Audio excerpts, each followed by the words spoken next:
Good afternoon, everybody, and welcome to our latest edition of the CEU Senior Seminar Political Science Discussion Series. Today we are going to have an exciting and hopefully thought-provoking discussion on corruption. And rather than focusing on corruption very narrowly, we're sort of taking a broad examination of corruption and the effects of political corruption in lots of different perspectives. My panelists today from the class are all veterans of the CEU Seminar podcasts. Starting from left to right, as it probably appears on your screen, we have Levi Ratliff. Levi. Lucas Costa, Ms. Rebecca Hoffman, and Ms. Sarah Farrell. Thanks to all my panelists for joining me today. Well, let's go ahead and jump right in it. First of all, let's talk about this idea of corruption. As I mentioned at the top of the show, corruption is this really sort of expansive, all-encompassing term. When we talk about corruption, what really are we looking at? Corruption is a very recurrent topic. Everyone at least has an idea or a notion of what it is, and they can relate to it in a very practical way, and especially when it's at times of elections or government or media portrayal of the government or decisions or corruption. You see public involvement on how they are portraying society in the governmental level, and whether they're being portrayed as the good citizen or the bad citizen with a bad decision making.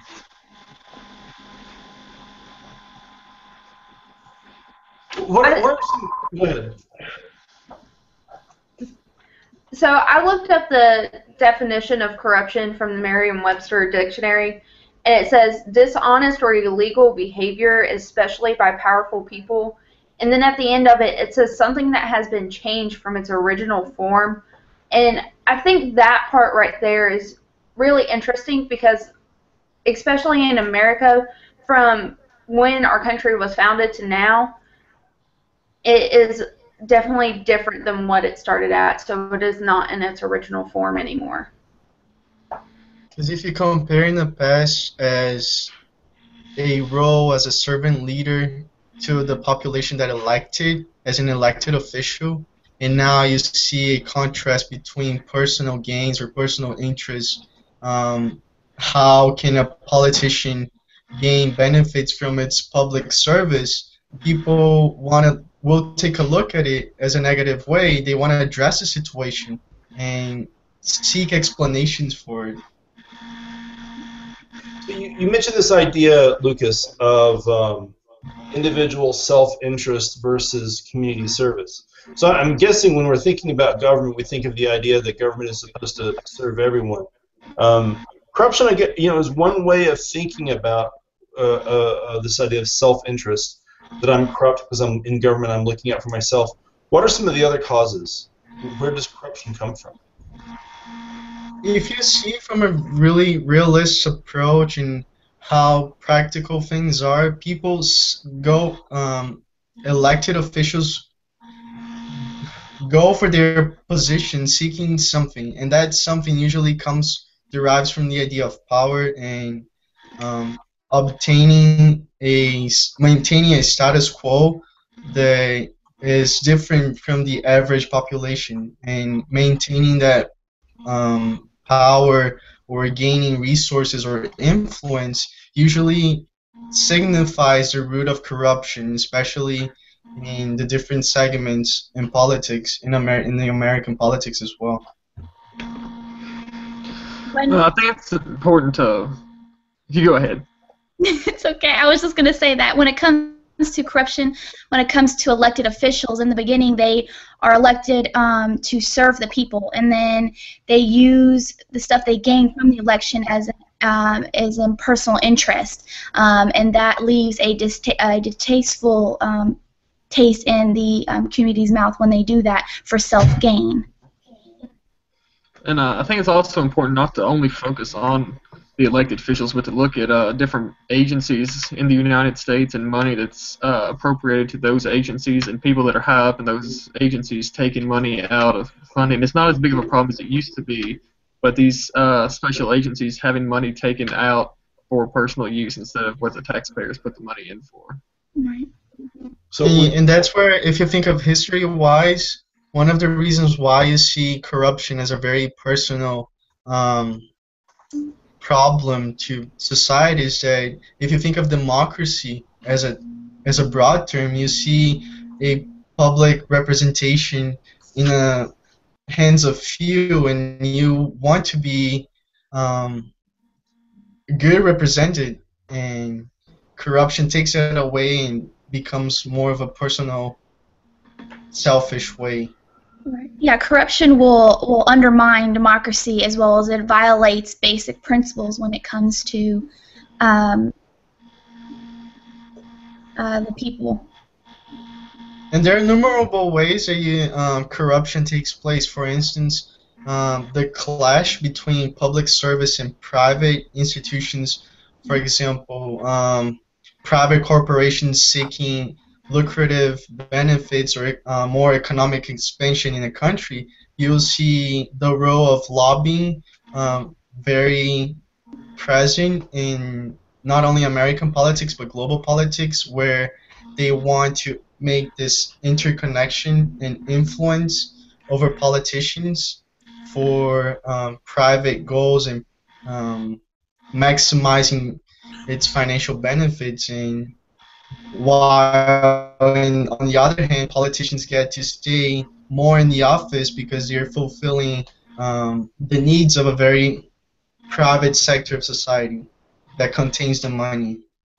Well, it seems like you're talking about two different things, and I want to make sure that the viewers at home are kind of following the path and then let you guys decide which way you sort of want to go with it. On the one hand, you're talking about corruption as I get personal benefit from my office.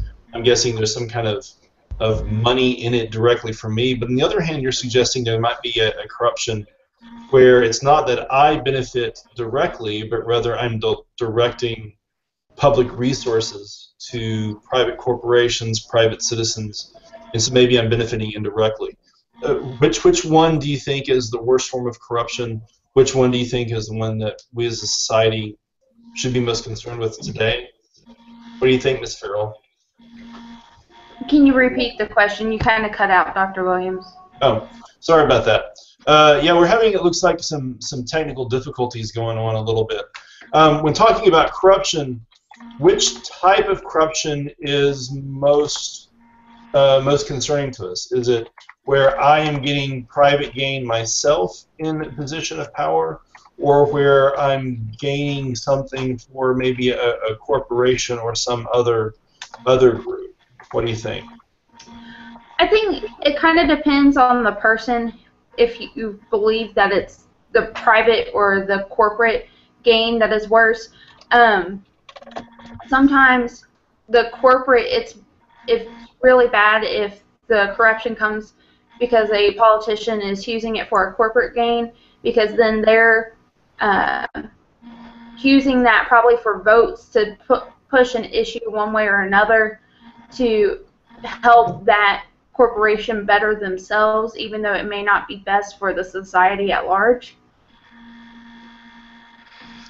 And so with the personal, though, sometimes it doesn't affect us as a whole because it's just one person versus a group of people. Yeah, complementing what you're saying is the way I see is that the personal gain has that initial impulse where one will stand out from society seeking personal gain, and then after that, when he achieves the initial power idea and influence, he wants to maintain that, and in order to maintain that, you will start to see this interaction between public office and private corporations. This mutual benefit-seeking relationship. Mr. Ratliff, it looks like you've been trying to jump in for a second. Do you have anything else to add? I'm just going to say that I feel like right now the more concerning is not that the people in office are getting money back from these corporations, because we see that there's been a couple cases of that with the senator in New York having embezzlement issues, but it's important to think about these people being in power and the people that they're listening to, the people that are legally lobbying money to them, but that they're creating legislation in a way that's helping more so the people that are lobbying money for them than the people they're supposed to be representing. But aren't these same companies some of the same people they're supposed to be representing? You know, if I'm an elected official, or if I'm a public servant and I work for an agency, and my job is to regulate and protect coal companies, what difference does it make, Mr. Leva or Mr. Ratliff? What difference does it make if in my service I'm basically helping my coal companies in my constituency just do their job better or get more government contracts? Why am I worried? If we're saying like a senator from Eastern Kentucky starts to try and see, or from West Virginia, somewhere like that, if they're trying to get money for a corporation that is in their area, if that's bad, is that what you're asking? Isn't that just part of corporation corruption? Or if I'm trying to manipulate corn prices because my constituents are corn farmers, or if I'm trying to get some special benefit like welfare subsidies because I have particularly poor constituents. What's wrong with that? Isn't that really my job as an official? If you're doing, I can understand what you're saying now. For someone, if it's a corporation in your area and it's what your constituency's going for, I can understand that. But if someone elected in Kentucky is worried about trying to get solar panels put up in California, they're putting money into these corporations that aren't really the people voting for them getting into office, but they're getting money brought into them for their elections, and you start seeing this money coming in from places that aren't anywhere related to their constituency.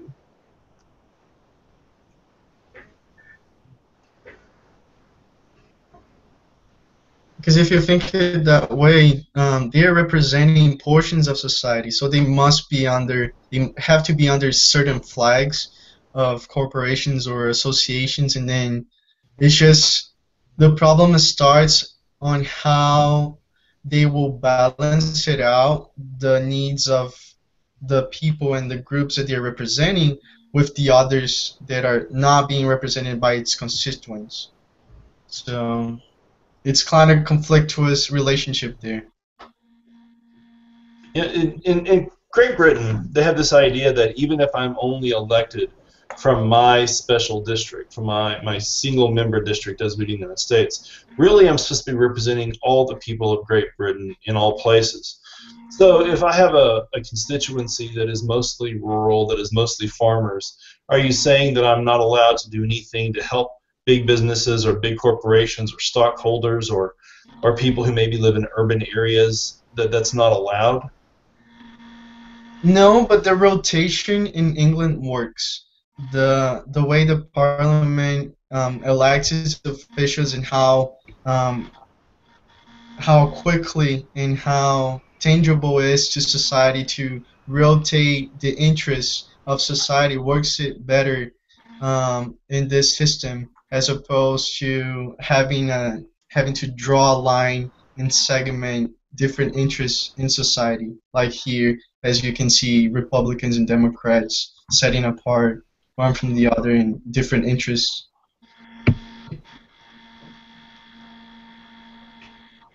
It almost sounds like you're suggesting that something about our bicameral legislature, something about how we conduct federalism, has made our system inherently corruptible by design?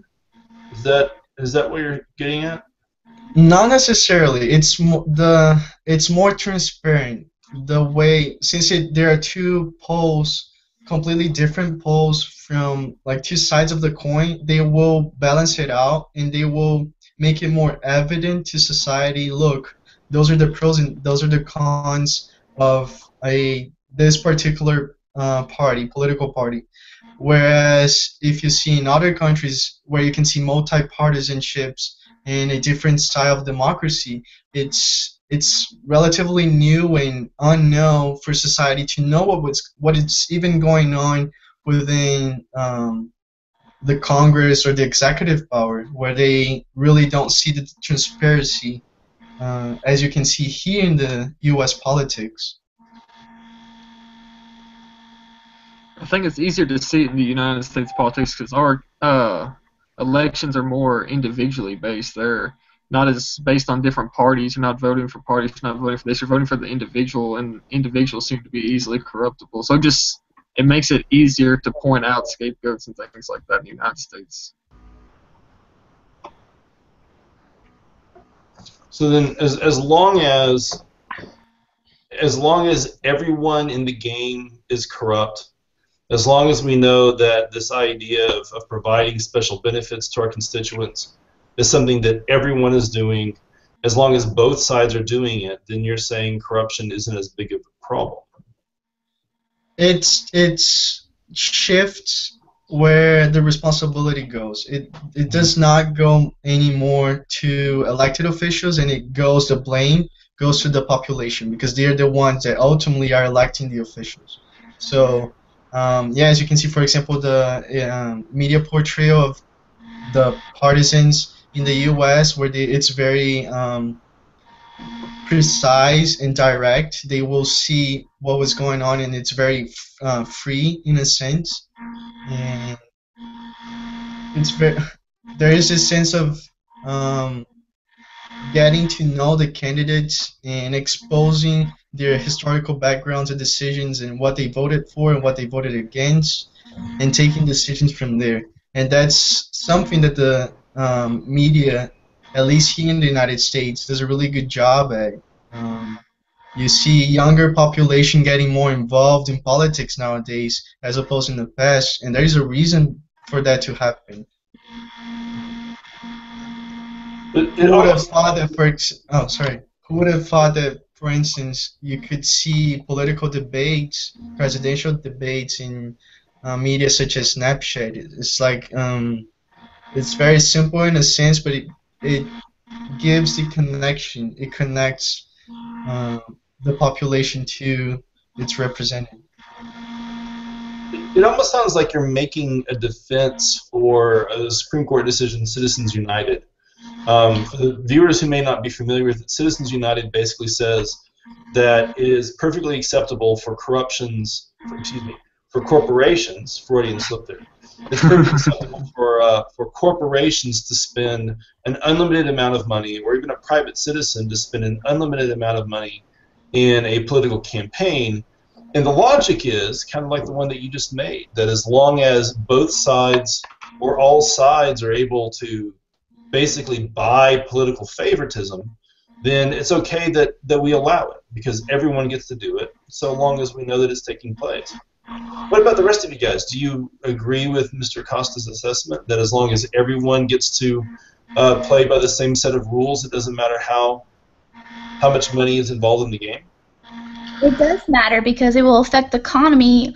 In the end, the people will suffer. We will suffer if money is being put into organizations that do not benefit the economy or benefit the people that have elected these people, or they need to put money into things that matter, not things that don't matter, because it will affect us in the end, whether it's financially, economically. It will affect us in the end.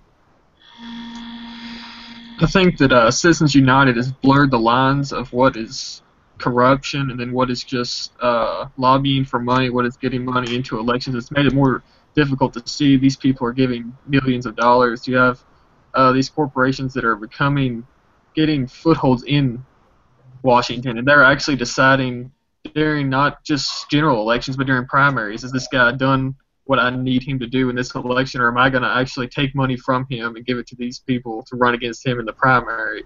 It just seems that it's made it more complicated trying to understand what is corruption and what is actually legal now in money given to elections.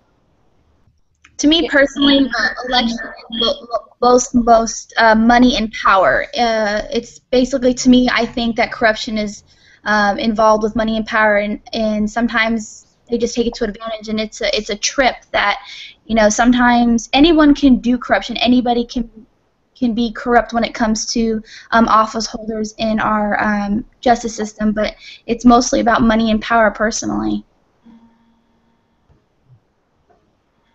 And I also think that Citizens United creates a dangerous principle starting out that money is speech.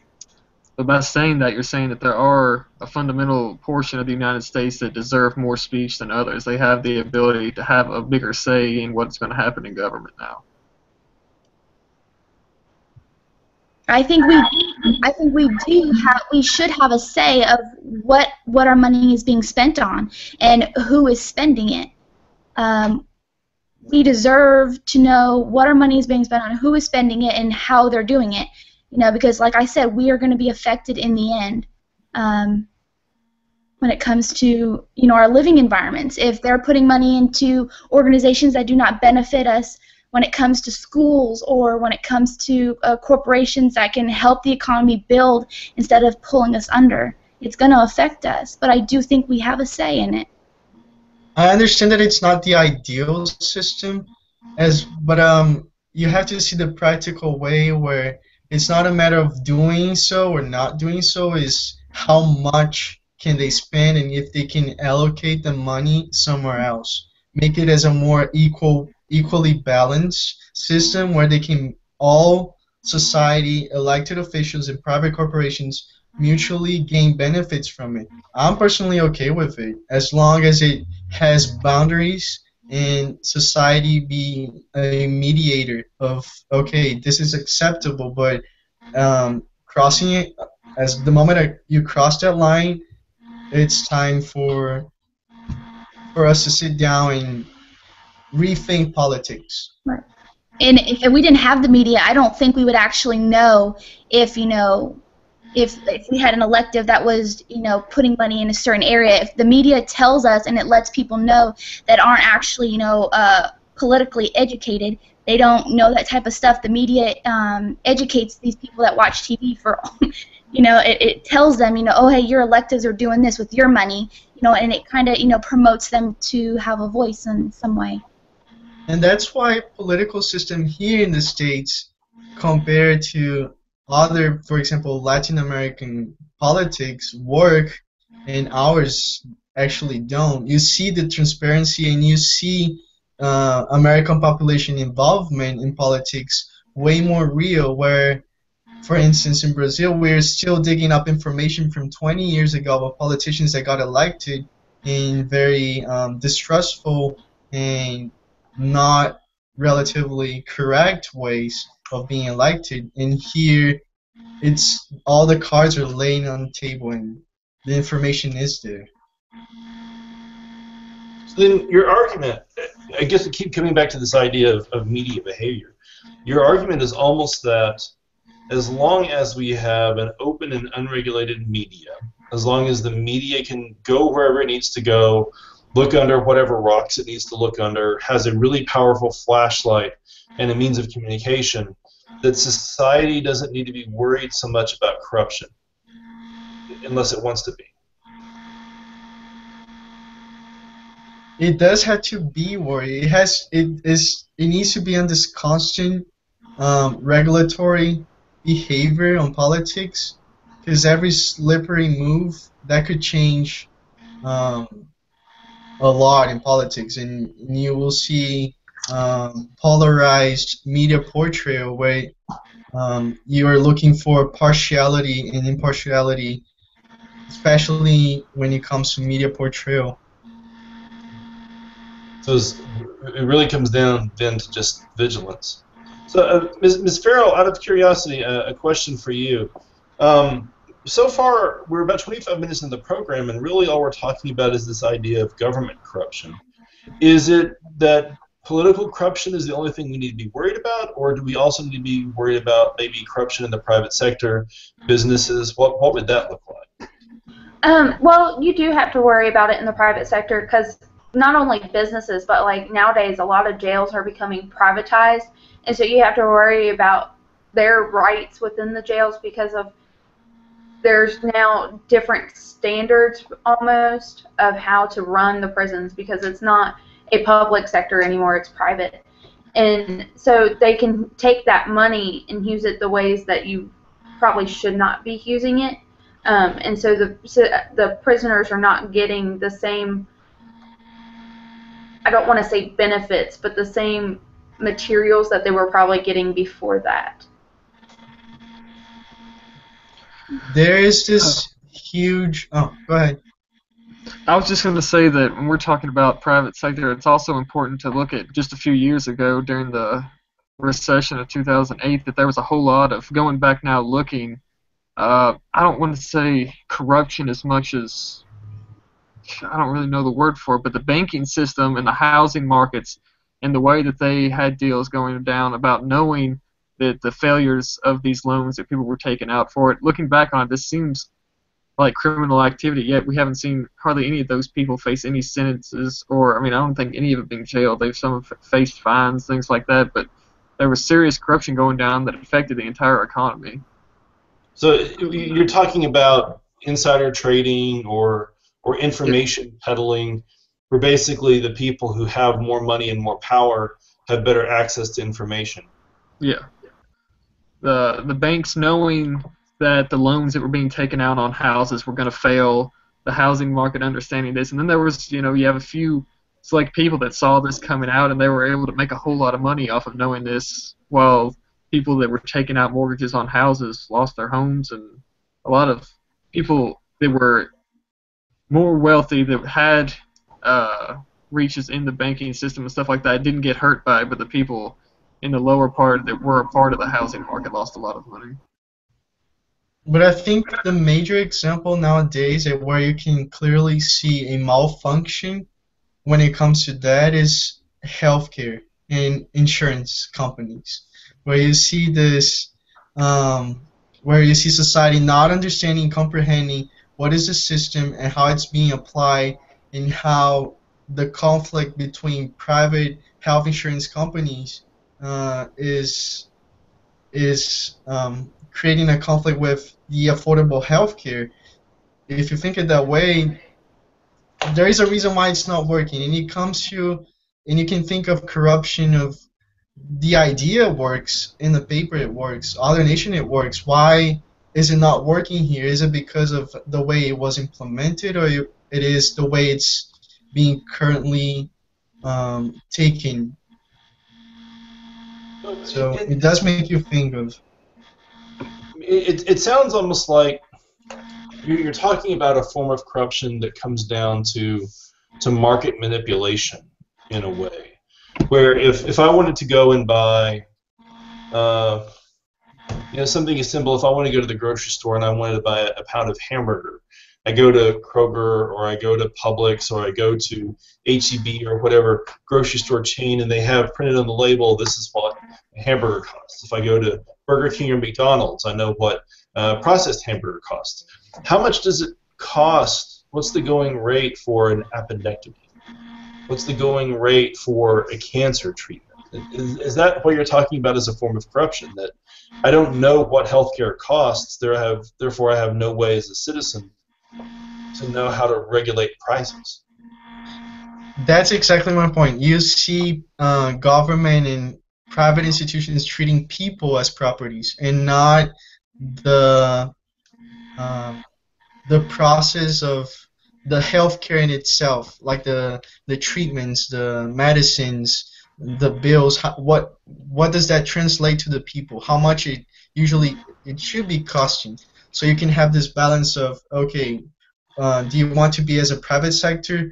Let us have options to choose from. Or you wanted to make as a public service provided by the government. Okay, let's increase our taxes because it's being provided by the government. So I understand that the increase of public expenditure is being directed to the affordable healthcare. So you will put a price and we'll have an explanation, a proper explanation of where the money is going to.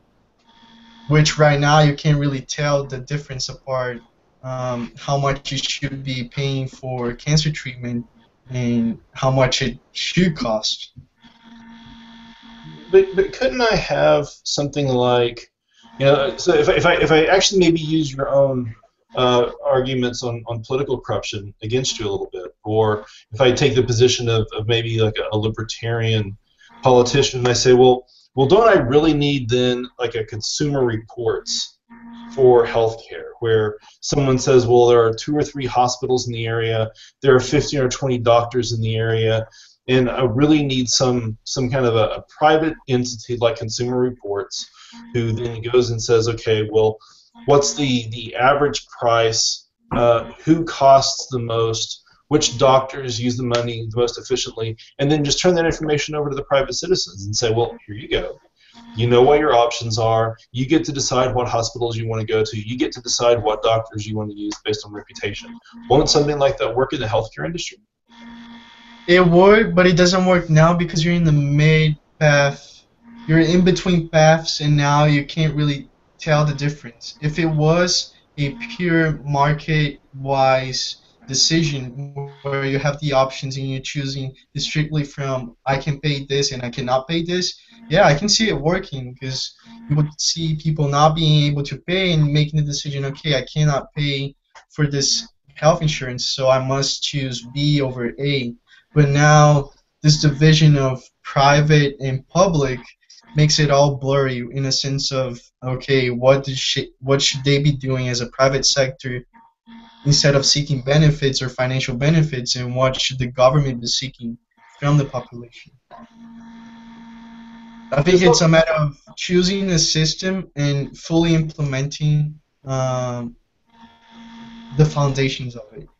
Ms. Hoffman, what do you think about this? Right. So I have an argument on the one hand that Mr. Costa is making, that the best way to solve corruption is to put the government in control of everything, or the best way to solve corruption is to privatize it and just let the market control it and let people buy health care or toilet paper as they see fit from who they see fit. What do you think?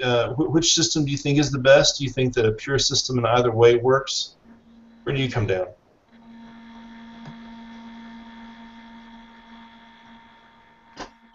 Ms. Hoffman, did we lose you?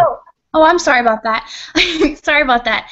I didn't even hear you say my name. Okay, so the median. Okay. I think that, the way the healthcare system is set up now is that I think that, we should know all the information. We should know where everything is going when it comes to the money, what organization is, like you said, who has where the money for the doctors going, who has the best doctors, where are they going, where are they located. We should have the authority of who we pick and who we see when it comes to healthcare plans. We shouldn't be told that we have to be enforced to one healthcare plan. We should have many options to choose from, because not everybody is the same when it comes to the economy. We all financially are different. We should have that option, as well as we should be all educated in on what is out there for us. Coming back to you, Mr. Ratliff, because you kind of took us down this line of questioning, do you think that this sort of transparency is possible in a market economy, or do you think that there will always be those who have more information and will always use it to their advantage, and there's really no way of controlling or regulating that in if we a keep, market system? Are you referring just to the healthcare industry right now? Well, the healthcare industry, or the markets that you refer to, property markets that were being manipulated? I think it's a whole lot easier in the private sector to manipulate markets, regardless if we're talking about stock markets, banking, or healthcare. But I believe that, especially when we're talking about the healthcare, it's so confusing, like Lucas said, because it's a mixture of private and federally funded insurance policies now, and it makes it more complicated. It's hard to get a number on some of these things. It would be easier if it was one way or the other. We had the private before, and we're moving more toward a federal. It might be easier if it was fully federalized, and then we could have a federal organization that did watch out and try and make where healthcare isn't anymore a for-profit institution. It's more like an education setup where it's not for profit. The government's not trying to make money off of people being sick. It just exists. To some degree, isn't this exactly, I mean, what you're proposing, isn't this exactly where we get groups like Occupy America or the foundations of the Tea Party? It's the sense in society that we have created a government apparatus responsible for regulation, and that this regulation has somehow in and of itself become a form of corruption, that I must now be more concerned about who's guarding the hen house than I am the fox. Is that where the current political opposition to our system comes from? It's because you have extreme poles and the society is working as a mediator, is balancing it out, that it works. That's at least my point of view. Ms. Farrell, what do you think? You guys all froze, so I didn't get to hear your question. The observation that I had made was if this argument that government could be a solution to monitoring and controlling markets is accurate, isn't it also possible that we're getting our current political opposition through groups like United We Stand or Occupy Wall Street movement or the Tea Party movement? Aren't they really just some kind of a response to government as a regulator or government as an anti-corruption device? I think they might be because they're pushing for more government control of things and like being able to clearly see how everything is. But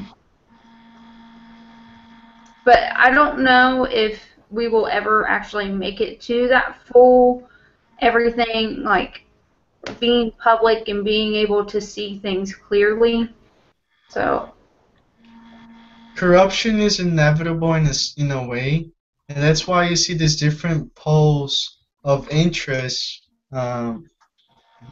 working as a power mediator. Not as it's crucial to have government as an opposing force, and the idea of Tea Party having all the power, but not the way it should be. Not as okay, let's have a Tea Party system now in play, but being able of what it could not be without the Tea Party, being like a distinction.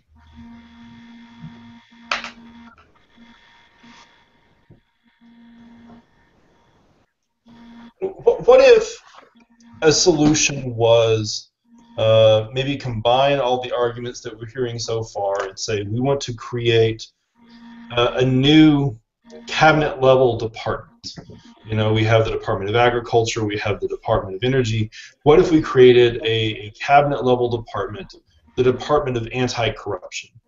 And we charge this department with responsibility of fielding complaints from of government or business corruption from the American citizens. We gave them the authority to investigate these complaints, and we said that you're ultimately responsible for protecting us from the greatest violators. Do you think that that kind of a proposal would catch any traction with the American people?